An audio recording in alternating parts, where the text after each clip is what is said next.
ನಮಸ್ಕಾರ ಎಲ್ಲರೂ ಹೇಗಿದ್ದೀರಿ? ನಾನು ಚೆನ್ನಾಗಿದ್ದೀನಿ. ನಾನು ನಿಮ್ಮ ಪ್ರೀತಿಯ ಶ್ವೇತಾ ಕಲ್ಕಣಿ. ಕಳೆದ 2-3 ವರ್ಷದಿಂದ ಸಿದ್ದರಾಮಯ್ಯ ಅವರು ಬರೀ 2.5 ವರ್ಷ ಮಾತ್ರ ಸಿಎಂ ಆಗಿ ಮುಂದುವರಿತಾರೆ. ತದನಂತರ ಡಿ.ಕೆ. ಶಿವಕುಮಾರ್ ಅವರು ಸಿಎಂ ಆಗ್ತಾರೆ ಅನ್ನುವಂತಹ ಹಲವು ಚರ್ಚೆಗಳು ನಡೀತಾನೆ ಇದ್ವು.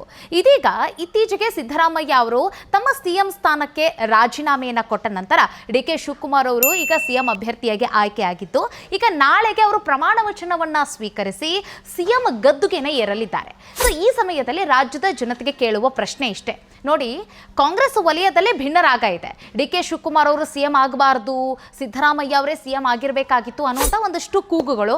ಇನ್ನೊಂದು ಕಡೆಗೆ ಶತಾಯಗತಾಯ ಪ್ರಯತ್ನವನ್ನ ಪಟ್ಟು ಕಾಂಗ್ರೆಸ್ ಅಧಿಕಾರಕ್ಕೆ ಬರಬೇಕು ಅಂತಂದ್ರೆ ಡಿ.ಕೆ. ಶಿವಕುಮಾರ್ ಅವರೇ ಕಾರಣ, ಅವರು ಈ ಒಂದು ಸಿಎಂ ಸ್ಥಾನಕ್ಕೆ ಅರ್ಹರು ಅಂತಲೂ ಕೂಡ ಮಾತಿದೆ.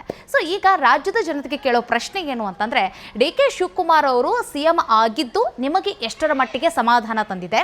ಮತ್ತೆ ಸಿದ್ದರಾಮಯ್ಯ ಅವರ ಒಂದು ಜಾಗಕ್ಕೆ ಈಗ ಡಿ.ಕೆ. ಶಿವಕುಮಾರ್ ಅವರು ಬಂದಿದ್ದಾರಲ್ಲ, ಸೊ ಇದನ್ನ ಅದೆಷ್ಟು ಜನಕ್ಕೆ ಡೈಜೆಸ್ಟ್ ಮಾಡ್ಕೊಳಕ್ಕಾಗ್ತಾ ಇದೆ? ಇನ್ನೊಂದು ಕಡೆಗೆ ಡಿ.ಕೆ. ಶಿವಕುಮಾರ್ ಅವರು ಸಿಎಂ ಆದ ನಂತರ ಅವರಿಂದ ನಿಮ್ಮ ನಿರೀಕ್ಷೆಗಳೇನು? ಏನು ಮಾಡಬಹುದು, ಏನು ಮಾಡಬೇಕು?